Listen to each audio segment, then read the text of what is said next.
নমস্কাৰ।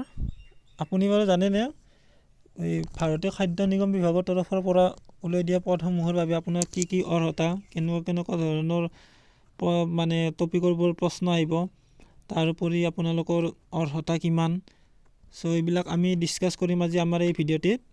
চ' আহক ভিডিঅ'টি আৰম্ভ কৰোঁ। স্বাগতম জনাইছোঁ মই ইউটিউব চেনেল অলপ জ্ঞান নামৰ। চ' ভিডিঅ'টিলৈ আগবাঢ়িছোঁ যে এইখন হৈছে 2018 চনৰ মানে কাট অফ লিষ্ট। চ' কেটেগৰী ৱাইজ কিমানখিনি কাট অফ গৈছে আপোনালোকে দেখিবলৈ পাইছে। জেনেৰেলত 75, OBC 72, SC 65, ST 62, x servicemen 72। চ' আমাৰ হাতত 2019 চনৰো আছে। 2019 চনৰ আপোনালোকে চাব পাৰে মানে ডিপাৰ্টমেণ্ট ৱাইজ মানে কেনেকুৱা ধৰণৰ কাট অফ গৈছে। চ' ইয়াতে চাব পাৰে যে গ্ৰেড 3 লেভেলৰ জেনেৰেলৰ 73, OBC 65, SC 63, ST 62, x servicemen 72। So' people with disabilities মানে এইটো মানে শাৰীৰিকভাৱে সক্ষম এনেকুৱা ধৰণৰ ব্যক্তিৰ কাৰণে এইখিনি আছিলে। চ' এইখন হৈছে লিষ্টখন যে কিমানখিনি গৈছে, কিমানখিনি কাট অফৰ ওপৰত ডিপেণ্ড কৰিব এইবাৰৰ পৰীক্ষাও। আপোনালোকে ইয়াৰ পৰা চাই ল'ব পাৰে এই যোৱা 2 বছৰৰ কাট অফ লিষ্টখন এইখন। চ' এইবাৰ কিমান যাব সেইটো আমাৰ পৰীক্ষাৰ ওপৰত নিৰ্ভৰ কৰা যাব। চ' নেক্সট আগবাঢ়িছোঁ। এইখন আমাৰ হৈছে চিলেবাছখন, মানে কি টপিকৰ ওপৰত আহিব পৰীক্ষা। ইয়াতে দিয়া আছে যে ইংলিছ লেংগুৱেজৰ ওপৰত আহিব। চ' ইংলিছ লেংগুৱেজৰ ওপৰত কি আহিব আপোনালোকে এইখন স্ক্ৰীনশ্বট মাৰি থ'ব পাৰে বা ভালকৈ চাব পাৰে যে কি আহিব। ইয়াতে আছে adjective, substitution, spotting errors, active and passive voice, preposition, synonyms and antonyms, tense, identify the errors, gerunds, articles, error correction. So' এনেকুৱা ধৰণৰ কিছুমান টপিকৰ ওপৰত কিছু প্ৰশ্ন অহা দেখা যাব। চ' অড ৱৰ্ডছ আছে, প্ৰিপজিশ্যন আছে, ছাফিক্স আছে, আইডম এণ্ড পেজেছ আছে, তাৰপিছত চেণ্টেন্স পেটাৰ্ণ। চ' এনেকুৱা ধৰণৰ নাউন প্ৰনাউন এইবিলাকৰ ওপৰত মানে ইংলিছ লেংগুৱেজত প্ৰশ্ন আহিব।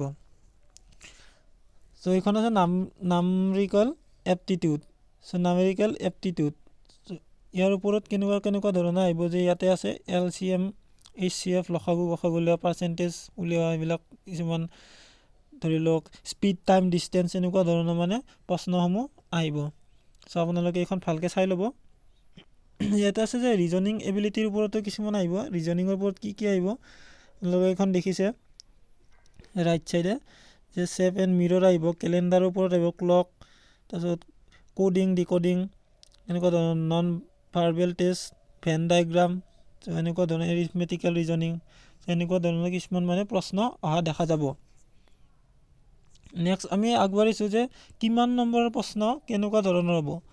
মানে ইয়াতে আছে যে যিবোৰ মানে পষ্ট ওলাইছে, পষ্টসমূহ তাৰমানে নিৰ্ভৰ কৰি পেপাৰ 1, পেপাৰ 2, পেপাৰ 3 মানে 3খন পেপাৰ টোটেল পৰীক্ষা পতা হ'ব। মানে পেপাৰ 1ত থাকিব, পেপাৰ 1 আৰু 3ত থাকিব 90 মিনিট, 120 মাৰ্কৰ মানে পৰীক্ষাটো আৰম্ভ হ'ব। চ' ইয়াতে 120টা মাল্টিপল চইচ কুৱেশ্যন দিয়া হ'ব, MCQ দিয়া হ'ব। চ' 1 মাৰ্কে থাকিব আৰু বাকী যিটো মানে পদ অনুযায়ী যিখন মানে 2খন পেপাৰৰ পৰীক্ষা হ'ব। চ' তাত যিখন মানে ছেকেণ্ড পেপাৰ থাকিব পেপাৰ 2, চ' তাত 60টা মানে MCQ কুৱেশ্যন থাকিব। এটা কুৱেশ্যনত 2 মাৰ্ককৈ থাকিব আৰু তাত সময় থাকিব 60 মিনিট। চ' এইখিনি হ'ল গুৰুত্বপূৰ্ণ কথা। চ' ইয়াতে তাৰমানে নেগেটিভ মাৰ্কৰ তাৰমানে কথা কোৱা হৈছে যে নেগেটিভ মাৰ্কটো হয়তো তাৰমানে নেগেটিভ মাৰ্ক নাথাকিব, হয়তো মানে কিছুমান পেপাৰত থাকিব, কিছুমান পেপাৰত নাথাকিব, হয়তো এনেকুৱা ধৰণৰ হ'ব পাৰে। চ' এইটো নেগেটিভ মাৰ্কৰ এইটো দিয়া আছে যে candidate should note that there will be negative marking of 1/4 of the mark assigned to a question in phase 2 if a question is left blank. So no answer is marked by the candidate, there will be no negative marking for that question. মানে negative mark থাকিব।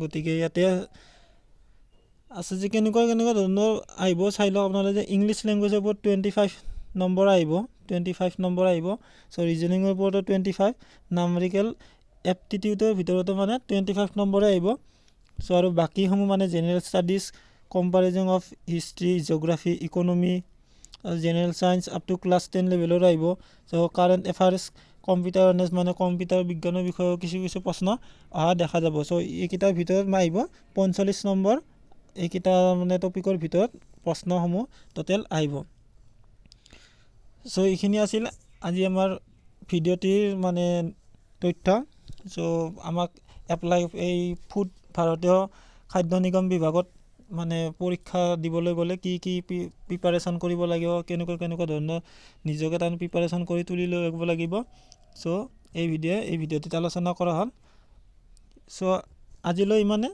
আকৌ লগ পাম আশা কৰিছোঁ ভিডিঅ'টি চাই ভাল পালে so যদি ভিডিঅ'টি চাই ভাল পাইছে তেনে লাইক কৰিব কমেন্ট কৰিব লগতে সাবস্ক্ৰাইব কৰি বেল বাটনটো দবাই দিব ধন্যবাদ